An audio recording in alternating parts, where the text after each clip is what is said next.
ಸಿಂಹರಾಶಿ, ಯಾರಿಗೂ ಕೂಡ ಭರವಸೆಯನ್ನ ನೀಡಬೇಡಿ. ಈ ದಿವಸ ನೀಡಿದಂತಹ ಭರವಸೆಯನ್ನ ನೀವು ಈಡೇರಿಸಲಿಕ್ಕೆ ಕಷ್ಟವಾಗುತ್ತೆ. ಆದ್ರಿಂದ ಮಾತಿಗೆ ತಪ್ಪಿ ನೀವು ಬೇರೆ ಅರ್ಥವನ್ನ ಕಲ್ಪಿಸುವ ಹಾಗೆ ಮಾಡಿಕೊಳ್ಬೇಡಿ ಅನ್ನುವಂಥದ್ದು ಇಲ್ಲಿ ಮುಖ್ಯವಾಗುತ್ತೆ. ಆತ್ಮವಿಶ್ವಾಸ ಬೆಳೆಸ್ಕೊಳ್ಳೋದಕ್ಕೆ ಅವಕಾಶ ಇದೆ. ಆ ದೃಷ್ಟಿಯಲ್ಲಿ ಪ್ರಯತ್ನವನ್ನ ಮಾಡಿ ನಿಮ್ಮ ಆತ್ಮವಿಶ್ವಾಸ ಹೆಚ್ಚಾಗ್ಲಿ. ಅದು ನಿಮಗೆಲ್ಲ ರೀತಿಯಿಂದಲೂ ಕೂಡ ಧೈರ್ಯ ಸಂಪಾದನೆಗೆ ಅವಕಾಶವಾಗುತ್ತೆ. ಕುಟುಂಬದಲ್ಲಿ ಪ್ರವಾಸದ ಬಗ್ಗೆ ಚಿಂತನೆಯನ್ನು ಮಾಡ್ತೀರಿ. ಎಲ್ಲೋ ಒಂದಷ್ಟು ದೂರ ಪ್ರಯಾಣವನ್ನು ಮಾಡಿ ಬರಬೇಕು, ಮನಸ್ಸಿಗೆ ಒಂದು ಸ್ವಲ್ಪ ಉತ್ಸುಕತೆ ಬೇಕು, ಏನೋ ಒಂದು ರೀತಿಯ ವಾತಾವರಣ ಬದಲಾವಣೆ ಆಗಬೇಕು, ಇವೆಲ್ಲವೂ ಕೂಡ ಮನಸ್ಸಿಗೆ ಬರುವಂಥದ್ದಾಗತ್ತೆ. ಉದ್ಯೋಗಸ್ಥರಿಗೆ ಬಡ್ತಿಯ ಸಾಧ್ಯತೆಗಳಿದೆ, ಅದಕ್ಕೆ ಅವಕಾಶಗಳಿದೆ. ಪ್ರಮೋಷನ್ ಆಗೋದಕ್ಕೆ ಅವಕಾಶಗಳಿದೆ. ಎಲ್ಲವೂ ಕೂಡ ನಿಮಗೆ ವಿಶೇಷವಾಗಿ ಶುಭ ಸೂಚನೆಯನ್ನು ನೀಡತಕ್ಕಂಥದ್ದು.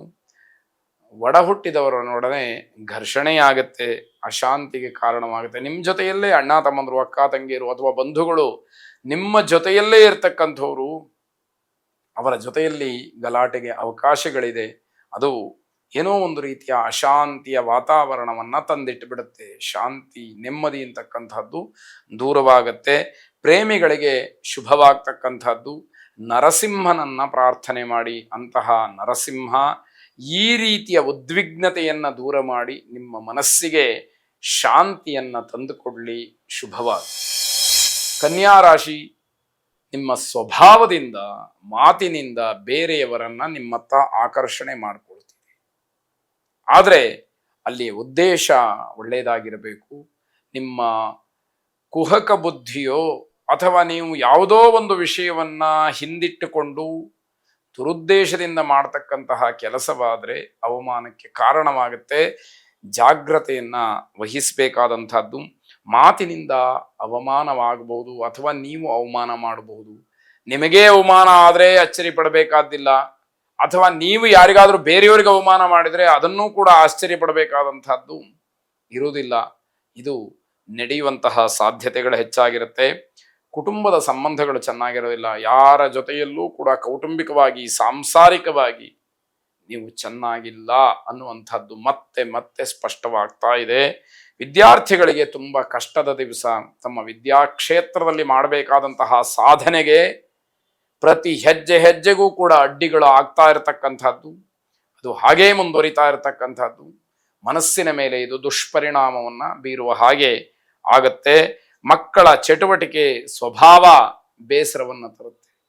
ಮಕ್ಕಳು ನಿಮ್ಮ ದಾರಿಯಲ್ಲಿಲ್ಲ, ನೀವು ಹೇಳಿದ್ದನ್ನ ಕೇಳ್ತಾ ಇಲ್ಲ, ಅವರನ್ನ ತಿದ್ದುವುದೇ ಕಷ್ಟವಾಗಿದೆ, ಅವರು ನಮ್ಮನ್ನ ಬಿಟ್ಟು ದೂರವಾಗ್ತಾರೆ. ಈ ರೀತಿಯ ಹಲವಾರು ಆತಂಕದ ಸುದ್ದಿಗಳು ನಿಮ್ಮ ಕಿವಿಗೆ ಮುಟ್ಟಿ ಬಹಳ ಬೇಸರವನ್ನ ಪಡ್ತಕ್ಕಂತಹ ದಿವಸ ಇದು. ಅವಿವಾಹಿತರ ಸಮಸ್ಯೆ ತಾರಕಕ್ಕೇರುತ್ತೆ. ಯಾರಿಗೆ ಮದುವೆ ಆಗಿಲ್ವೋ ಅವರಿಗೆ ಇರತಕ್ಕಂತಹ ಸಮಸ್ಯೆಗೆ ಪರಿಹಾರವೇ ಇಲ್ಲ ಅನ್ನುವಂತಹ ರೀತಿಯಲ್ಲಿ ಈ ದಿವಸ ಅವರಿಗೆ ಭಾಸವಾಗುತ್ತೆ. ದೇವಿ ಉಪಾಸನೆಯನ್ನ ಮಾಡಿ. ಅಂತಹ ಜಗನ್ಮಾತೆ ನಿಮ್ಮೆಲ್ಲ ಕಷ್ಟಗಳನ್ನ ನೀಗಿಸಿ ನಿಮಗೆ ಅಭಯವನ್ನ ನೀಡಲಿ. ಶುಭವಾದ ತುಲಾರಾಶಿ, ಆರೋಗ್ಯದಲ್ಲಿ ಸಣ್ಣ ಪುಟ್ಟ ವ್ಯತ್ಯಯಗಳು ಕಾಣಬಹುದು. ಆದರೆ ಜಾಗ್ರತೆಯನ್ನು ವಹಿಸಿ. ನಿಮ್ಮ ಅನಾರೋಗ್ಯ ಬೇರೆಲ್ಲ ಕೆಲಸಗಳಿಗೆ ಅಡ್ಡಿಯಾಗಬಹುದು. ಇದನ್ನ ಗಮನಿಸ್ಕೊಳ್ತಕ್ಕಂಥದ್ದು. ಗಂಟಲಿನ ಸಮಸ್ಯೆ ಅಧಿಕವಾಗಿ ನಿಮ್ಮನ್ನ ಕಾಡುತ್ತೆ. ಅದರ ಬಗ್ಗೆ ಎಚ್ಚರಿಕೆಯನ್ನು ವಹಿಸಬೇಕಾಗತ್ತೆ. ಗಂಟಲು ನಿಮಗೆ ಧ್ವನಿ ಹೋಯಿತು ಅಂತಾದರೆ ಅವತ್ತಿನ ಕೆಲಸ ಎಲ್ಲ ಹಾಳಾಯಿತು. ಹಾಗಾಗಿ ಹೆಚ್ಚು ಗಮನ ಕೊಡಿ.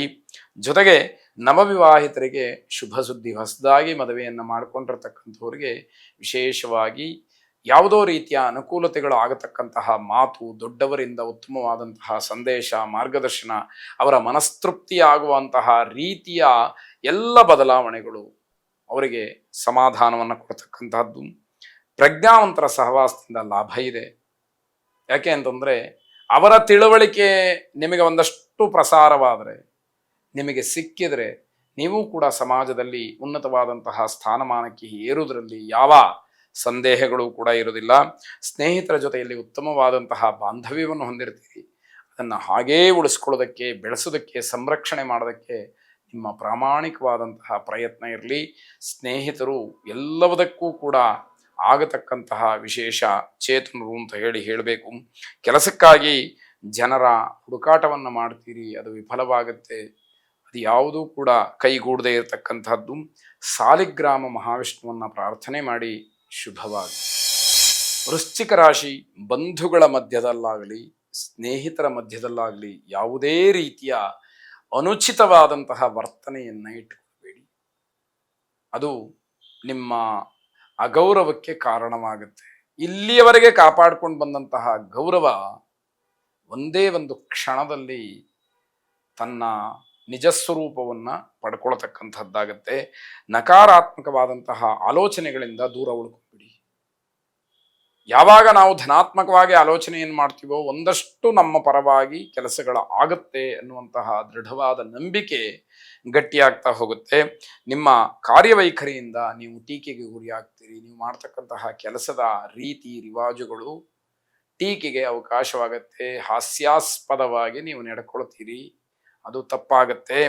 ವಿವಾದಗಳಿಂದ ಅಂತರವನ್ನು ಕಾಯ್ದುಕೊಳ್ಬೇಕು. ಯಾವುದೇ ರೀತಿಯ ವಾದ ವಿವಾದಗಳಿಗೆ ತಲೆಯನ್ನು ಹಾಕಬಾರದು. ಬೇರೆ ಅನುಚಿತವಾದಂತಹ ವಿಷಯಗಳಲ್ಲಿ ನೀವು ಮೂಗನ್ನು ತೂರಿಸಬಾರದು ಅಂತ ಹೇಳುವಂಥದ್ದು. ಆತುರದ ಕೆಲಸ, ಆತುರದ ನಿರ್ಧಾರ, ಇದರಿಂದ ಹಾನಿಯಾಗತ್ತೆ, ನಷ್ಟ ಆಗತ್ತೆ. ಅದು ಬೇಡ. ಬಹಳ ತಾಳ್ಮೆಯಿಂದ ಎಲ್ಲ ಕೆಲಸಗಳನ್ನು ನಿಧಾನವಾಗಿ ಸಮಯಕ್ಕೆ ಸರಿಯಾಗಿ ಮುಗಿಸ್ತಕ್ಕಂತಹ ಆಲೋಚನೆ ಮಾಡ್ತಕ್ಕಂತಹ ಮನಸ್ಥಿತಿಯನ್ನು ನೀವು ತಂದುಕೊಳ್ಬೇಕಾಗತ್ತೆ. ವಾಹನ ಚಾಲನೆಯಿಂದ ತೊಂದರೆ, ಅಪಘಾತವಾಗತಕ್ಕಂತಹದ್ದು, ಎಚ್ಚರಿಕೆಯನ್ನು ವಹಿಸಬೇಕಾಗುತ್ತೆ. ಈ ಎಲ್ಲ ದುಗುಡ ದುಮ್ಮಾನಗಳು ದೂರವಾಗಬೇಕಾದ್ರೆ ಸಾಕು ಪ್ರಾಣಿಗಳಿಗೆ, ಸಾತ್ವಿಕವಾಗಿರತಕ್ಕಂತಹ ಪ್ರಾಣಿಗಳಿಗೆ ನೀವು ಒಂದಷ್ಟು ಆಹಾರವನ್ನು ಕೊಡಿ. ಶುಭವಾಗಿ.